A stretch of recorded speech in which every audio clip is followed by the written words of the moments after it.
सकाळची वेळ आणि अचानक झोपडीतनं आवाज बाहेर आला, दादा दादा, अरे दादा दादा, आई कुठे रे? झोपेतनं उठलीये, डोळे चोळत चोळत शेजारी चाचपून बघितलं, आई दिसेना, बाबा दिसेना. दादा दादा, आईला पाहिलंस का रे? म्हणून भुरभुर त्या केसांची आमची 4 वर्षाची मुक्ताई झोपडीतनं बाहेर आलीये आणि समोर असलेल्या निवृत्तीनाथांना, निवृत्ती दादाला, सोपान दादाला विचारते, दादा आईला बघितलंस का रे? आई कुठे दिसत नाहीये. बाबांना बघितलंस का? निवृत्तीनाथांनी मुक्ताईला जवळ घ्यावं आणि सांगावं, मुक्ते अगं आई देवाघरी गेलीये, आई देवाघरी गेली. मुक्ते रोजच तर जाते, रोजच जाते ना देवाला. आता येईल दादा, एवढ्यात रडतोस काय? नाही मुक्ते, आज आई बाबा निघून गेलेत ना, ते कधीच न येण्याकरता. आई बाबा येणार नाहीत आता परत. काय म्हणालास दादा? निवृत्तीनाथांच्या जवळ गेली मुक्ताबाई आणि निवृत्तीनाथांना हळूच म्हणते, दादा आई कधीच येणार नाही. नाही मुक्ते. मग दादा तुला आई कुठली रे? 4 वर्षाचं वय आहे श्रोते. दादा तुला आई कुठली? निवृत्तीनाथांना हुंदका अनावर झाला, मुक्ताईला जवळ कवटाळलं, डोक्यावरनं हात फिरवला आणि म्हणाले, मुक्ते आजपासून तू माझी आई, तू माझी आई. म्हणून मुक्ता नाही, मुक्ताबाई नाही, मुक्ताई, तू माझी मुक्ताई. मुक्तपणे मुक्त, श्रेष्ठपणे श्रेष्ठ, सर्वत्र वरिष्ठ आदिशक्ती, सर्वत्र वरिष्ठ आदिशक्ती. मुक्तपणे मुक्त, श्रेष्ठपणे श्रेष्ठ, मुक्तपणे मुक्त, श्रेष्ठपणे श्रेष्ठ, सर्वत्र वरिष्ठ आदिशक्ती. हो सर्वत्र सर्वत्र वरिष्ठ आदिशक्ती.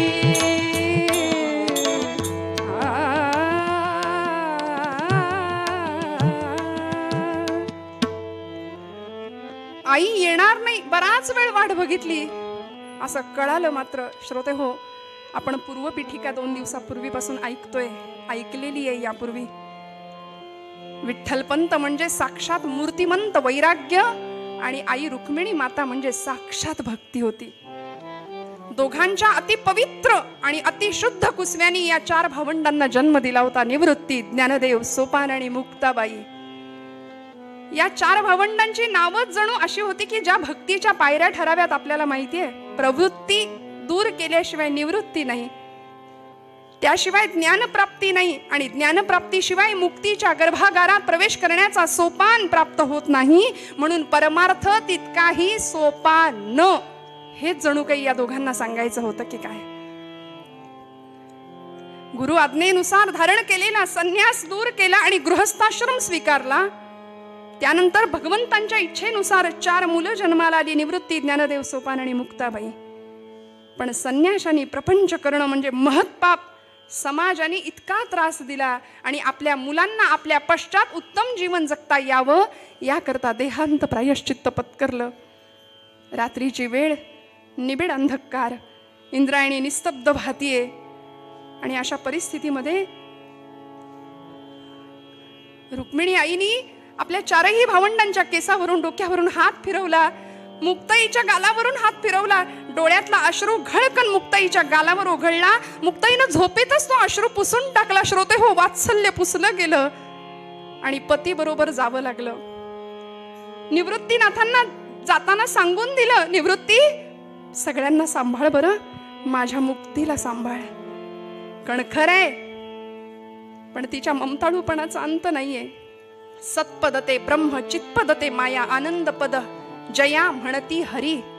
मुक्ताचं मुक्त असलेलं जीवन म्हणजे मुक्ताबाईंचं जीवन आहे. श्रोते हो, निळोबारायांनी त्यांचं वर्णन केलंय. नमो ज्ञानेश्वरा, नमो ज्ञानेश्वरा, निवृत्ती उदारा सोपान देवा. हे एक चरण निळोबारायांसाठी, निळोबारायांनी सर्व भावंडांसाठी वापरलंय. आणि दुसरं चरण नमो मुक्ताबाई त्रिभुवन पावनी आद्यत्रय जननी देवांचीही. एका चरणात सबंध मुक्ताबाईचं वर्णन केलंय. तीनही देवांची आद्यत्रय जननी अशी ब्रह्मा विष्णू महेश यांचीही ती जननी योग शक्ती आदिमाया मूळ माया आदिशक्ती ब्रह्म चित्कला चैतन्याची कला असलेली मुक्ताबाई महाराज. तीन देवांची तर जननी होतीच, पण ब्रह्मा विष्णू महेश हे आहेतच, पण तीन देव तिने खऱ्या अर्थी कशा पद्धतीने घडवले बघा.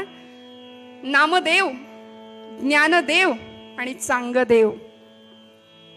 एक कच्चा होता त्याला पक्क होण्याचा मार्ग शिकवला, एक कोरा होता त्याला परिपूर्ण केलं, भरून काढलं, आणि एक तापलेला होता त्याला शांत केलं. ज्ञानदेव, नामदेव आणि चांगदेव. आई येणार नाही म्हटल्यानंतर रात्री इंद्रायणी निस्तब्ध झाली, निबिड अंधकार.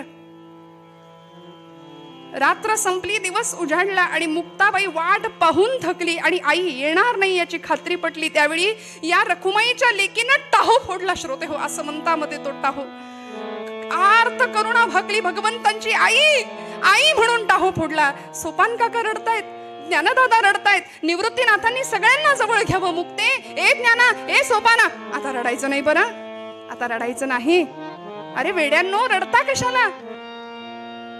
बघा बरं, समोरच्या पारावर ते चिमणीचं घरटं आहे की नाही. अरे काय झालं माहितीये, त्या घरट्यामध्ये त्या चिमणीची पिलं होती की नाही 4.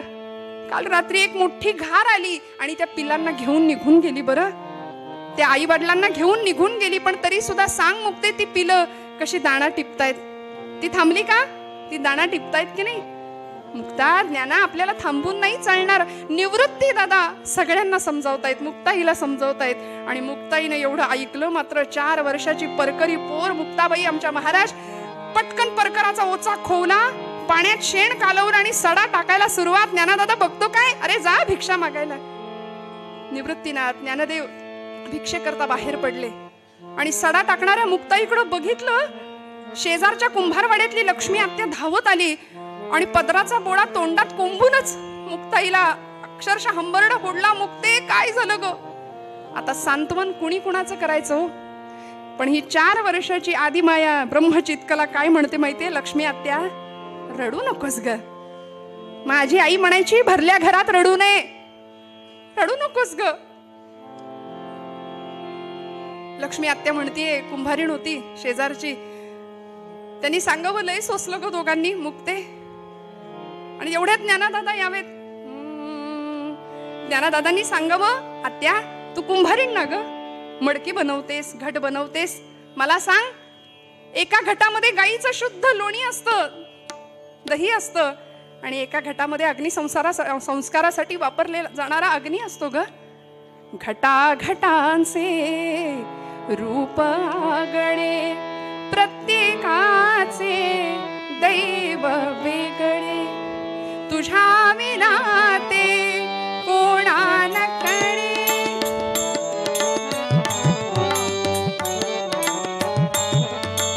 तुझ्या विना ते कोणा न कळे. मुखी कुणाच्या, गदिमांचे शब्द आहेत बरं, मुखी कुणाच्या पडते लोणी, कुणा मुखे अंगा. तू वेडा कुंभार विठ्ठला, तू वेडा कुंभार विठ्ठला, तू वेडा कुंभार. फिरत्या चाकावरती देशी मातीला आकार. भगवंता, काय तुझी लीला. दिवसा मागून दिवस जातायत. ज्ञानादादा चौपदरी खांद्याला अडकून भिक्षेसाठी बाहेर पडायचे आणि गावामध्ये भिक्षा मागत मागत मागत एकदा महादेव भटांच्या वाड्यासमोर येऊन उभे राहिले. बरं, महादेव भट स्नानासाठी नदीवर गेलेत. ज्ञानादादा ओम भवती भिक्षां देहि असा आवाज दिला. आतून यमुना त्यांची पत्नी धावत बाहेर आल्या. म्हणाल्या, बाळा टेक हा जरासा. उन्हानं कोमजलेलं ते पोर पाहिलं. जरासा टेक, मी गुळ पाणी घेऊन येते म्हणून झपकन मागे वळल्या. ज्ञानदादा सांगतात, आई माते गुळ नको, नुसतं पाणी आणा. गोडाधोडाची सवय नाही राहिली आता, फक्त पाणी घेऊन या.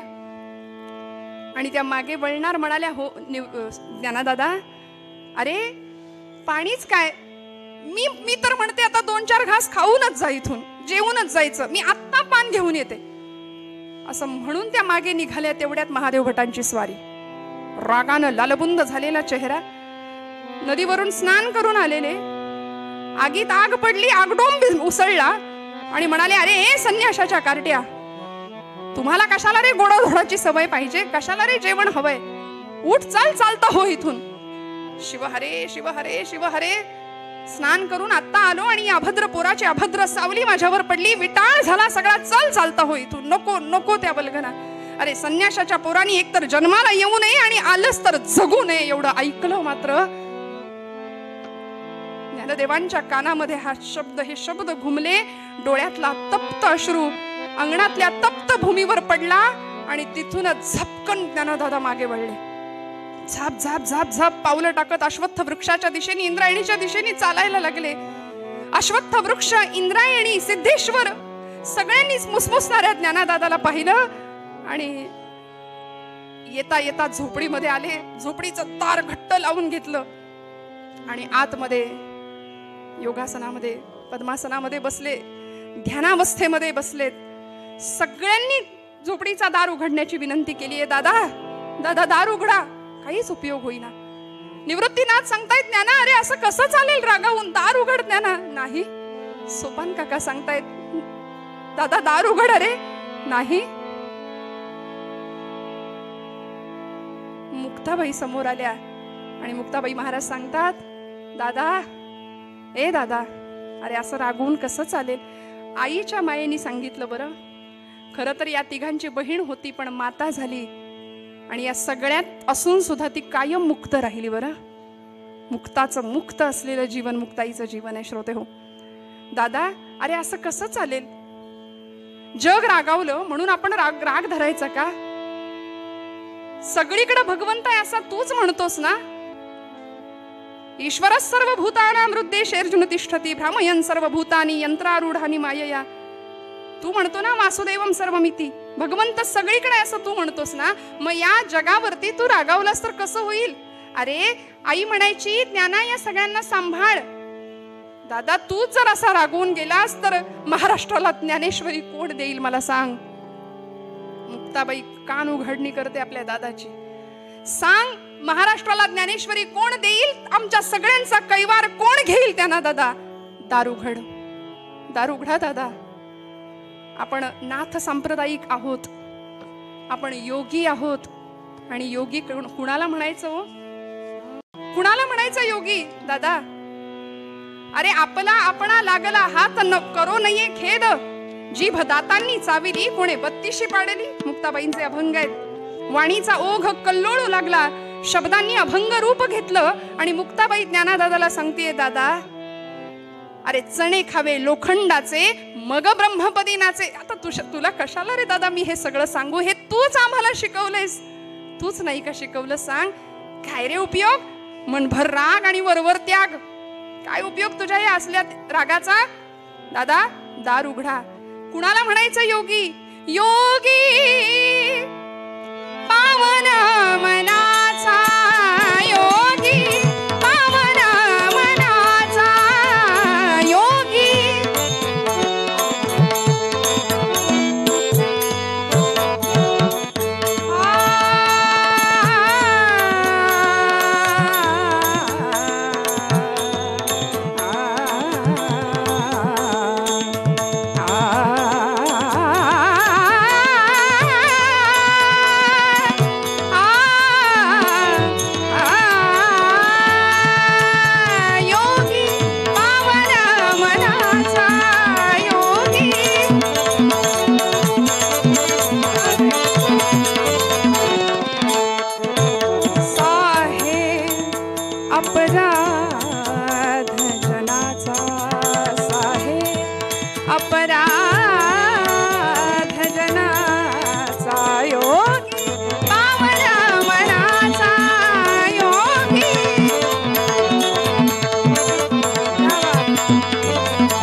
सहस्रे झाले क्लेश, संती मारावा उपदेश, संती मारावा उपदेश.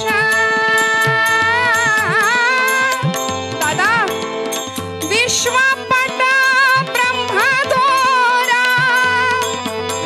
दादा दादा दार उघडा. मुक्ताबाईंनी या प्रसंगामध्ये तिच्या मुखातून जे शब्द आलेत ना श्रोते हो, ते ताटीचे अभंग म्हणून प्रसिद्ध आहेत. एका पाठोपाठ एक 11 अभंग मुक्ताई सांगतात. चरित्रामध्ये वर्णन आहे, माझ्या पदरचं काहीच नाही. ज्ञानदेवांनी ध्यानावस्थेमध्ये योगिक क्रिया केली आणि प्राणांचं उत्क्रमण करायला घेतलं होतं. म्हणजे प्राण आता आकाशात भिरकावून देणार होते, पण आदिशक्ती असलेल्या ब्रह्मचित्कला मुक्ताईंनी परकाया प्रवेश नावाची सिद्धी केली आणि आपला प्राण ज्ञानदेवांच्या प्राणाला आडवा लावला. आणि सांगतात यावेळी मुखातून जे शब्द बाहेर पडलेत की नाही, ते शब्द हे कुठेही लिहिलेले नाहीयेत. बोलून किंवा सांगून मुक्ताई इथे शब्दांनी बोलत नाहीयेत बरं का. हे अपौरुषेय आहेत अभंग. वेद जसे अपौरुषेय आहेत ना, तसे ताटीचे अभंग प्रगट झालेत. मुक्ताई म्हणे असा कुठेही उल्लेख नाहीये या अभंगामध्ये. मुक्ताई ज्ञानदादांना सांगते, विश्वपट ब्रह्मदोरा, ताटी उघडा ज्ञानेश्वरा, ताटी उघडा ज्ञानेश्वरा.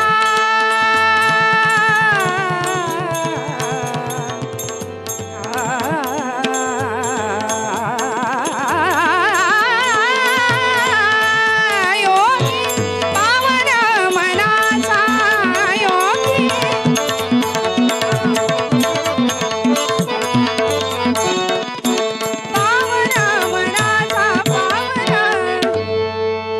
दादा आपण तरुणी विश्वतारा, ताटी उघडा ज्ञानेश्वरा. मुक्ताबाई लढीवाळ, जीव मुद्दल ठाईचे ठाई. दादा दार उघडाल का, दार उघडाल का. मुक्ताबाईचा आर्त टाहो ज्ञानदेवांच्या हृदयापर्यंत पोहोचला आणि वाऱ्याच्या सुसाट वेगाने ज्ञानदेव उठलेत. झोपडीचा दरवाजा उघडला आणि एखाद्या आईला लेकरू कसं कवटाळतं तसं मुक्ताईला जाऊन बिलगले आणि म्हणाले, मन निवाले निवाले समाधान झाले. मन निवाले निवाले. हा अनुभव कैवल्य साम्राज्य चक्रवर्ती ज्ञानदेवांना देणारी मुक्ताई काय अधिकाराची असेल श्रोते हो. दिवाळीचा सण आला. मुक्ते आज दिवाळी, मुक्ते आज दिवाळी, बंधू आम्ही तुझे असे येत.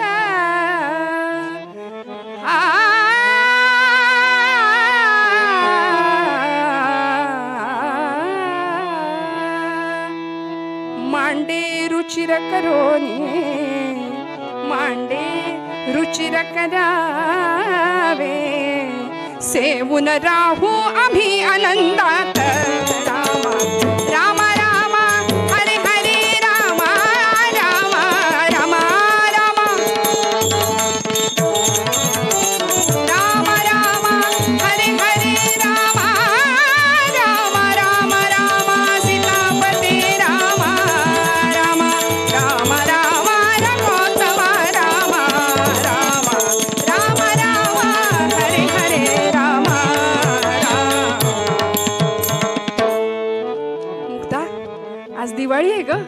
कुणीतरी एखादा भाविक व्यक्तीने शिधामध्ये गुळ, हरभऱ्याची डाळ, तूप, कणिक असं सगळं सामान दिलं होतं.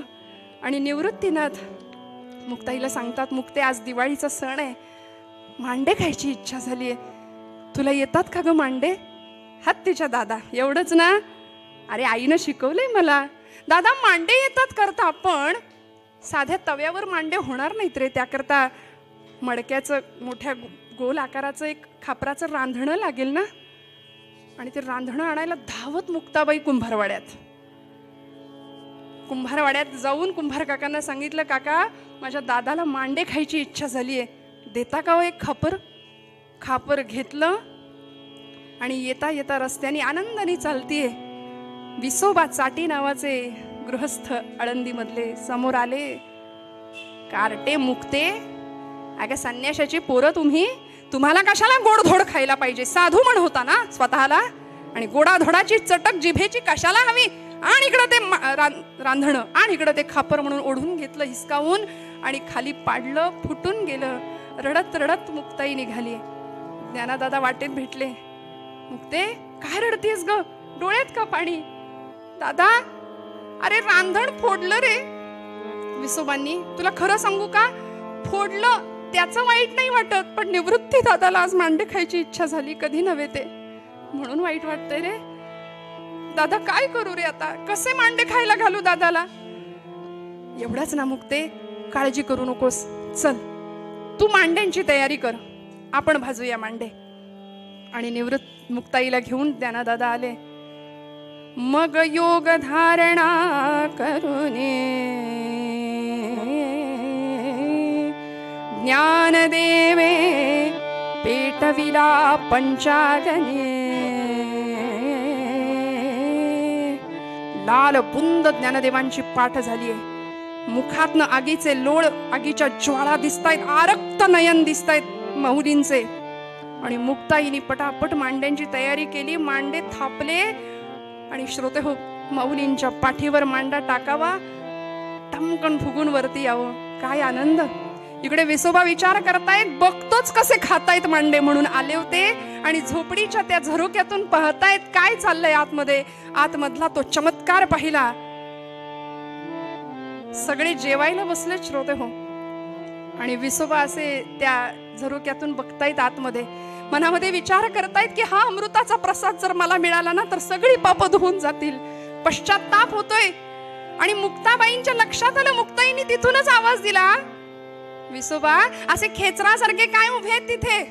खेचर म्हणजे गाढव, त्यांचं नाव होतं चाटी खरं तर, पण आम्ही त्यांना विसोबा खेचर म्हणतो. मुक्ताबाई म्हणतात असे खेचरासारखे काय उभे? आणि अरे गाढवा असं आईच म्हणते की नाही, मुलाला आईच म्हणू शकते, तोच आईचा अधिकार आहे. मुक्ताबाईंनी हा उद्गार काढल्याबरोबर विसोबा अक्षरशः धावत गेले आणि दंडवत लोटांगण प्रणाम घातला सगळ्यांना. आणि आता इथे मुक्ताबाईंनी विसोबांना अनुग्रह केलाय. आणि मग ती शिष्य परंपरा पुढे नामदेवांपर्यंत गेली. मुक्ताई गुरु विसोबांनी नामदेवांना अनुग्रह केलाय पुढच्या काळामध्ये. श्रोते हो, हा मुक्ताईंचा आणि या चारही भावंडांचा चमत्कार पंचक्रोशीमध्ये सगळीकडे पसरतोय. आणि त्याच वेळी आपण ज्यांचं चरित्र पुढच्या काळामध्ये ऐकणार आहोत विस्ताराने, असे 1400 वर्ष जगलेले योगी असलेले, 14 विद्या 64 कला प्राप्त केलेले चांगदेव. 64 कला होत्या, परंतु 65वी कला उकलुनी दावी आली असं वर्णन केलंय. चांगदेव म्हणे आजीची जन्मलो, गुरुपुत्र झालो मुक्ताईचा. चांगदेव म्हणे आजीची जन्मलो, गुरुपुत्र झालो मुक्ताईचा. या प्रसंगामध्ये निर्गुणाचे डहाळी पाळणा लाविला, तेथे सुत पहुडला मुक्ताईचा. चांगदेव महाराज म्हणतात, चांगदेव म्हणे आजीची जन्मलो, गुरुपुत्र झालो मुक्ताईचा. एकीकडं चांगदेव महाराज, एकीकडं नामदेव महाराज, विसोबा खेचर, आणि मग नामदेव महाराजांची परंपरा. हा सगळे प्रकार इकडे घडतायत, हे सगळे चमत्कार लोकांना कळतायत. आणि त्याच वेळी पंढरपुरामध्ये विठुरायाचा अत्यंत लाडका असलेला प्रेम भंडारी ज्याचं वर्णन आहे असे नामदेव महाराज, त्यांना पांडुरंग परमात्मा स्वतः सांगतायत की जे त्यांच्याबरोबर बोलायचे, खेळायचे, जेवायचे, त्यांनी सांगावं, नामया आळंदीला जा आणि या 4 भावंडांची भेट घे, दर्शन घे. नामदेव महाराज आळंदीला जातात. आळंदीच्या वाळवंटामध्ये नामदेवांचं कीर्तन रंगतं. पंढरीच्या लोकांनाही अभिमान, पाया पडती जन एकमेका. या न्यायाने प्रत्येक जण एकमेकांच्या पदस्पर्श करतोय, एकमेकांना नमस्कार करतोय. पण नामदेव महाराज काही केल्या वाकेनात.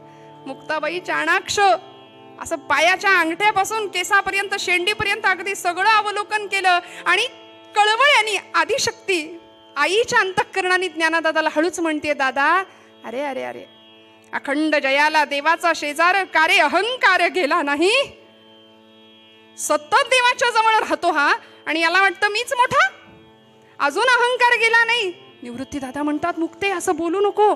अगो वेडे, यांनी देवाला वेडं केलंय. देव यांच्याशी बोलतो, देव यांच्या कीर्तनात नाचतो, असं बोलू नकोस मुक्ते. मुक्ताबाई म्हणते, ए दादा, बाबा तुला घालायचा तर तू साष्टांग नमस्कार घाल, मला काही याच्या तोंडाकडे बघायची इच्छा नाही.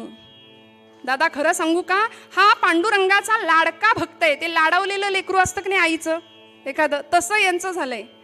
म्हणून देवालाच त्याची दया आली. देवाकडे सारखे हेलपाटे घालतोय ना हा, देवाला त्याची दया आली म्हणून त्यांनी तुमच्याकडे पाठवलंय. आता तुम्ही तुमचं संतपणाचं ब्रीद राखा दादा, याचा उद्धार करा. आणि मग कल्पना सांगितली. गोरोबा काकांना बोलावलं, थापटणं घेऊन गोरोबा काका आले होते. या प्रसंग आपल्याला माहिती आहे. गोरोबा काकांनी प्रत्येकाच्या डोक्यावर थापटणं आपटून मडकं कच्चं की पक्क हे ठरवायचं होतं. निवृत्तीनाथांच्या डोक्यावर गोरोबा काकांनी थापटणं आपटलं डोक्यावर. निवृत्तीनाथ शांत आहेत. योग्याची काय अवस्था आहे, किती शांत, किती शांत. म्हणाले इथं तर कशाचीच कमतरता नाहीये, सगळं पूर्णत्व अनुभवाला येत आहे. सोपान काकांच्या डोक्यावर आपटलं. म्हणाले इथे तर कोरेपणाचा अजिबात लवलेश नाहीये. ज्ञानदादांच्या डोक्यावर थापटणं आपटलं. म्हणाले इथं तर परिपूर्णता आहे. मुक्ताईच्या डोक्यावर थापटणं आपटलं. म्हणाले इथं तर अमृताची संजीवनीच उतू चालली आहे.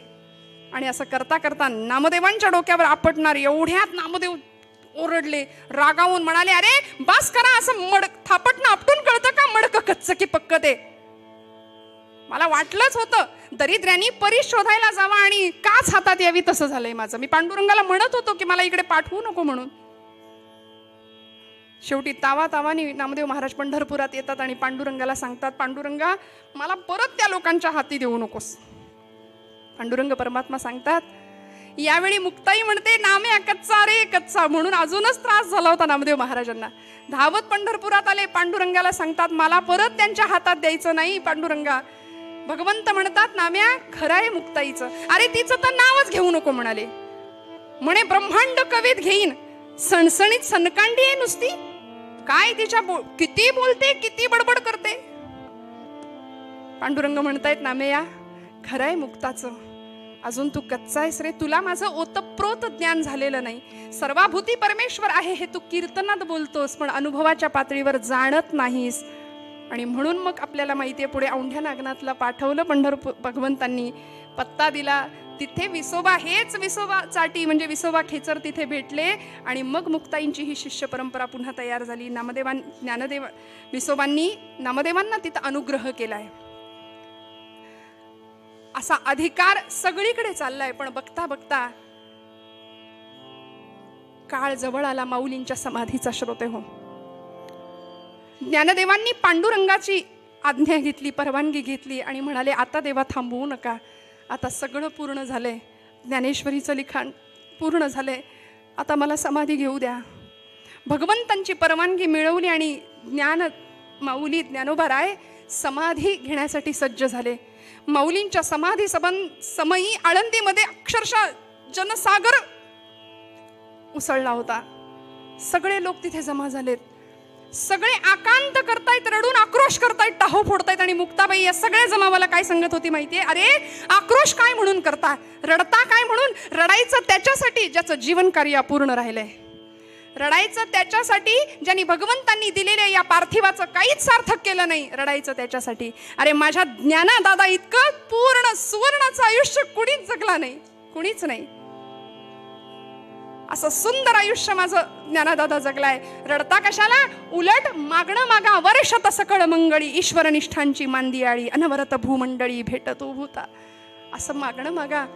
माऊलींची समाधी झाली. श्रोते हो, यानंतर निवृत्तीनाथ माऊलींच्या समाधी पाठोपाठ सासवडला सोपान काकांनी सुद्धा समाधी अवस्था प्राप्त केली. त्यानंतर निवृत्तीनाथ आणि मुक्ताईंनी नामदेवादी आदी सर्व मंडळी एकत्र आले आणि तीर्थयात्रेला बाहेर पडले. तीर्थयात्रा करता करता करता ही सर्व मंडळी जळगाव जिल्ह्यातलं कोथळी नावाचं गाव, इथे तापी तीरावर ही सर्व मंडळी आली. मुक्ताईंचा जन्म श्रोते हो घटस्थापनेचा आहे. आदिशक्ती मूळ माया ब्रह्मचित्कला वैशाख शुद्ध प्रतिपदा 1279 साल आहे. आणि आजचा दिवस जो निर्वाणाचा समाधीचा मुक्ताबाईंचा जो होता ना, तो 1297 साल वैशाख शुद्ध दशमीचा दिवस. कोथळी या गावामध्ये तापी नदी तीरावर गंगाधारेवर सगळ्यांनी स्नान केलं. असं म्हणतात हत्तीच्या सोंडे एवढी धार होती, त्या धारेत सगळ्यांनी स्नान केलं. मुक्ताबाईंनी त्या पाण्याने सगळ्यांचे चरण धुतले, पाय धुतले. निवृत्तीनाथांना कळून चुकलं, आज माझ्या आईचा शेवटचा दिवस आहे. आज मी खऱ्या अर्थाने पोरका होणार. वयाच्या 4थ्या वर्षी या मुक्ताईने मला विचारलं होतं, दादा तुला आई कुठली रे? मी म्हटलं होतं तू माझी आई. आज जर हीच मला सोडून गेली तर मी अनाथ होणार. निवृत्तीनाथांना कळून चुकलं होतं.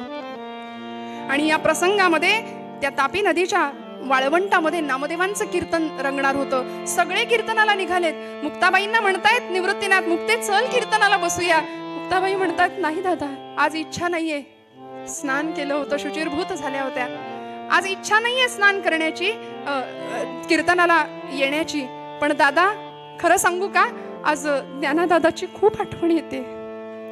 आज ज्ञानादादाची खूप आठवण येते रे मला.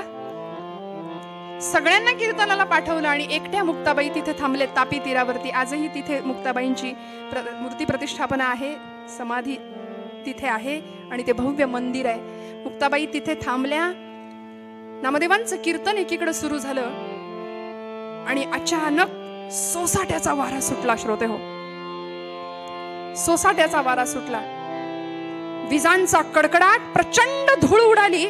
कुणी कुणाला दिसेना अशी अवस्था. नामदेव भानावर आले आणि नामदेव सांगतायत, अरे सगळं राहू दे, मुक्ताईला शोधा, ती सगळ्यात लहान आहे, ती हरवेल कुठेतरी, तिला शोधा. निवृत्तीनाथांच्या काळजात चर्र झालं, माझी मुक्ताई एकटी आहे तिकडे, तिला शोधलं पाहिजे. म्हणून धावतायत सगळे, मुक्ताईंचा शोध घेतायत. पण काडकन अशी एक वीज चमकली आणि कडाडली वीज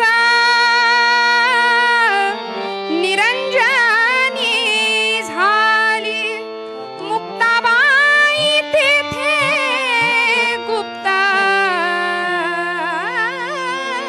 झाली. निरंजनी वीज चमकली.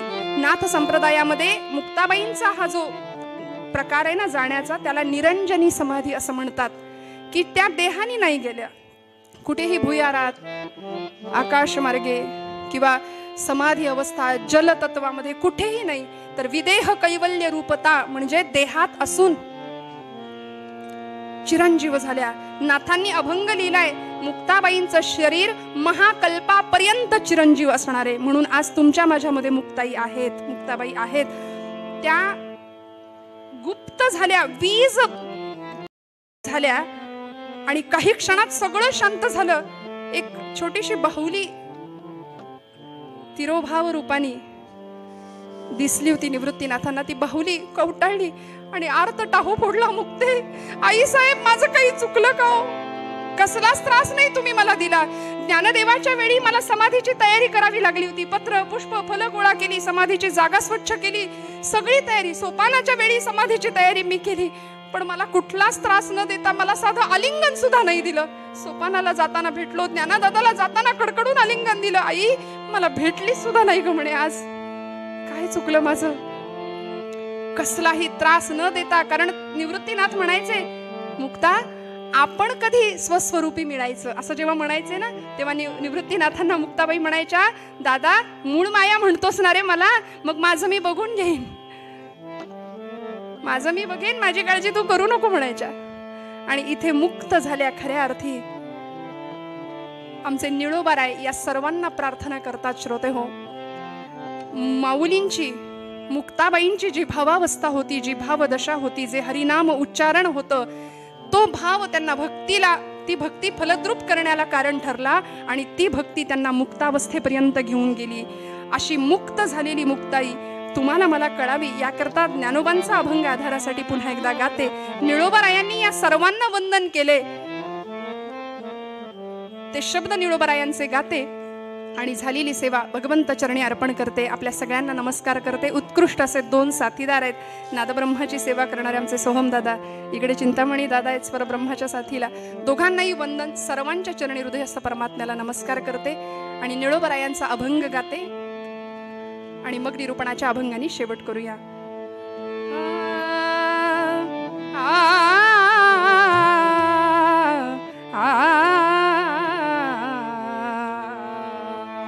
नमो ज्ञानेश्वरा नमो ज्ञानेश्वरा नमो ज्ञानेश्वरा नमो ज्ञानेश्वरा निवृत्ती उदारा सोपान देवा निवृत्ती उदारा सोपान देवा मुक्ताबाई नमो त्रिभुवन पावनी मुक्ताबाई नमो त्रिभुवन पावनी आद्यत्रय जननी देवांचे जगदोद्धारा लागी धरिला अवतार मिरविला पडिवार सिद्धाईचा नमो ज्ञानेश्वरा नमो ज्ञानेश्वरा नमो ज्ञानेश्वरा नमो ज्ञानेश्वरा नमो ज्ञानेश्वरा नमो ज्ञानेश्वरा